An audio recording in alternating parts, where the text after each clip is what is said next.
The second type of solving we're going to look at is called substitution. Now, you've used substitution a lot in the past, but for solving by substitution, some of the skills we need are being able to rearrange equations and then directly substituting into equations, or substituting multiple variables or multiple parts of an equation in for a variable.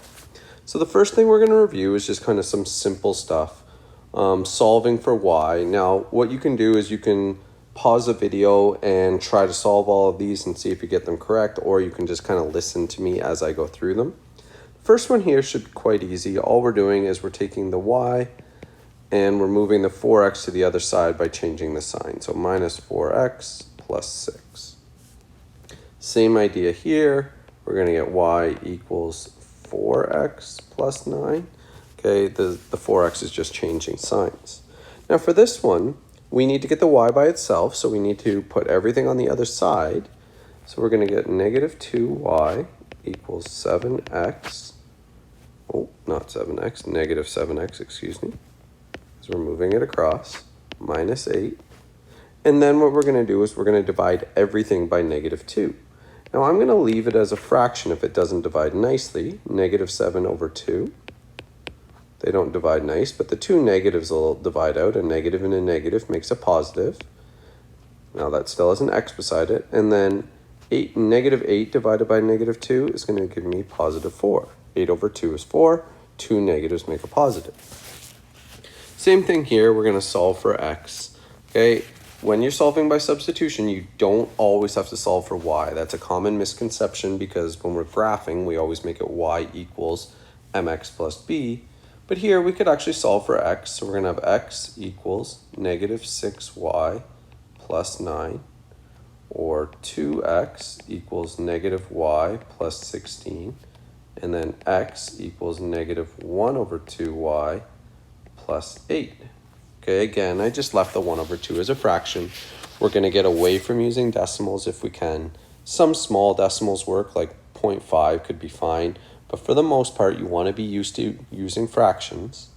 Then here, we're going to have, I'm going to do it a little different.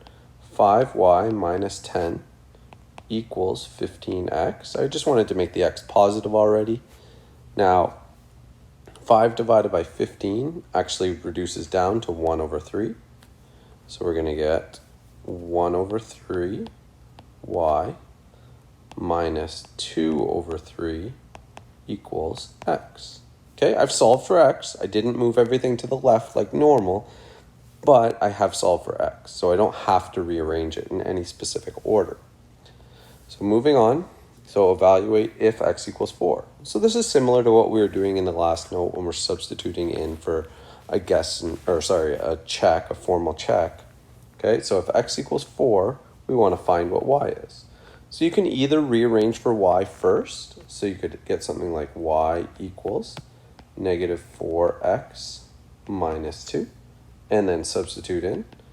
We get negative 4 times 4 minus 2. Negative 4 times 4 is negative 16 minus 2. We get negative 18. Okay, or we could substitute in first. So we're going to get the other way. So you wouldn't do both of these. You do one or the other. We've got 4 times 4 plus y plus 2 equals 0. Well, that's 16 plus y plus 2 equals 0. I'm going to give one more step here. You don't have to do that step. I'm showing everything. Okay, so then we'd get y equals, it's negative 18 on the other side there, whoops. Negative 16 minus 2 is negative 18, not positive. And then finally, simplify using distributive property. When we're substituting, after we substitute, we oftentimes get something like this.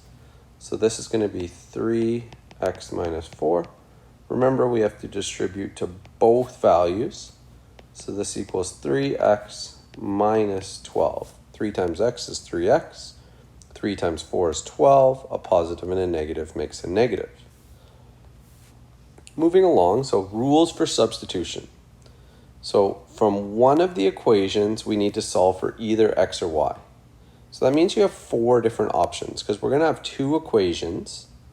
You could solve for x or y in the first equation. So that's 2 options. Or you could solve for x or y in the second equation. That's 2 more options. After you do that, you're going to substitute whatever you found from that first part for the variable. So if I solve for x in the first equation, I'm going to sub in whatever I found x to be into the second equation. I'm going to then solve and sub in my known values back into one of my original equations to find the other variable. These are the steps. No matter how you kind of say it, these are the steps. Once we do a few, I think you'll get a better idea. So looking at this, if I look at these equations, so the first thing I notice, it says solve by substitution. I notice that in the first equation, that y is all by itself. So that's the equation that I'm going to use first. Okay, so from that equation, I'm going to solve for y. So we've got equation 1, and we've got equation 2. So from equation 1, I'm going to just rewrite it. And you're going to have to get used to the labeling equations, but that's okay. Right now, this is what we've got. Then I'm going to get y equals 14 minus 3x. Okay, so that's what I've solved for. I'm going to sub that into equation 2. Okay, so I'm going to take equation 2. I'm going to have 2x plus 3. And now this is what I solve for. I solve for y. My y value is all of that stuff right there. So now I'm going to have 14 minus 3x equals 14. Okay, so then I'm going to take a few steps here. 2x plus 3 times 14 is going to be 42 minus 9x equals 14. Okay, now I've got a couple steps here. I'm going to leave my x's on the left. 2 minus 9 gives me negative 7x equals 14 minus 42 going to give me negative 28. Now that actually works out nice. 2 negatives make a positive. 28 divided by 7 gives me 4. So I know that x is equal to 4.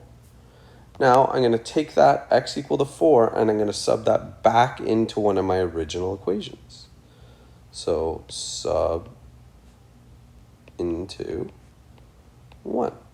Now I'm going to go way up here because I've kind of run out of space. So I get 3 times 4 plus y equals 14. Then I'm going to get y, or 12, plus y equals 14, and y equals 2. So therefore, my point of intersection is going to be 4, 2. It's always written x, y. No matter what you find first, you always write it x, y. Let's try the next one. So if we're looking at the next one, this next one is actually set up nicely that I could solve for x in either of the equations, and it's not going to change what happens. So we've got 1 and 2. Again, I'll solve in number 1 here. So we've got x minus 2y equals 1.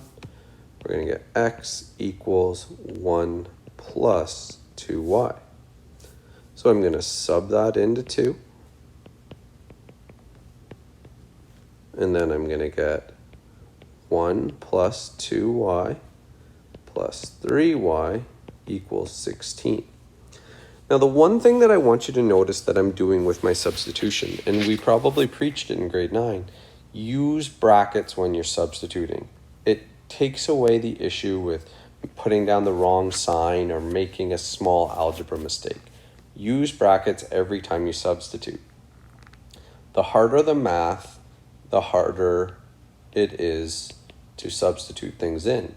And that should be something that you always get correct. The substitution part shouldn't be difficult. Now I've gone through here and solved for y. I added my y's together to collect like terms. I put all my numbers on one side, my variable on the other, and solved. Now I'm going to sub all of this, and it doesn't matter. I could sub it into 1 or 2. I'm going to sub it all into 1 again. I'm going to go up here again because I've run out of space. But we're going to get, what did we solve for? Y. So we're going to get x minus 2 times 3 equals 1. X minus 6 equals 1. X equals 7. So therefore, my point of intersection is going to be 7, 3. Always x, y. Now I want you to notice that I've done everything the same every single time. I solve for a variable. I substitute that variable in. I solve. And then I solve for the other variable. And then finally I state my answer. Okay, every single time it's the exact same. You should always be following the same steps when you're working through problems. It makes your life so much easier. This final one, I'm actually going to use the first equation again, but I'm going to solve for y this time. Okay, so we've got y equals, we'll start from the beginning. 2x minus y equals 3. We're going to get y equals 2x minus 3. Really, I would have moved the y to this side, the 3 to the other side, but I'm just writing it a little bit cleaner. So I'm going to sub into 2. Because I used 1, I have to sub into 2. I can't sub back into 1.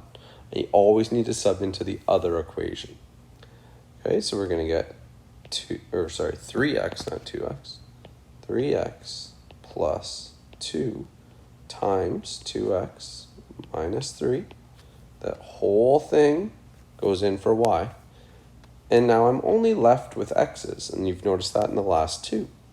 So then I'm going to get 3x plus 4x minus 6 equals negative 3.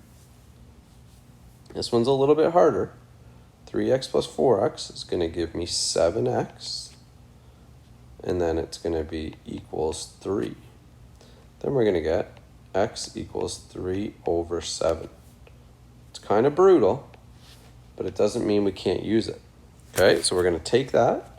We're going to sub that into 1.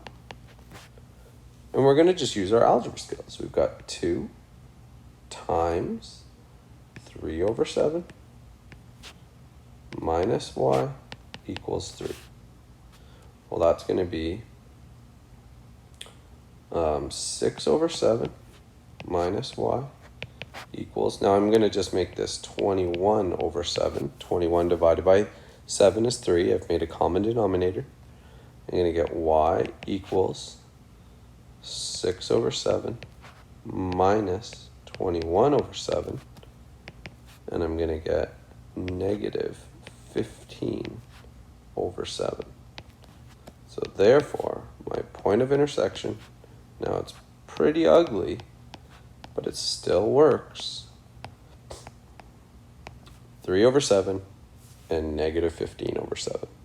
It's assuming I didn't make any small algebra mistakes, but I think it's pretty good.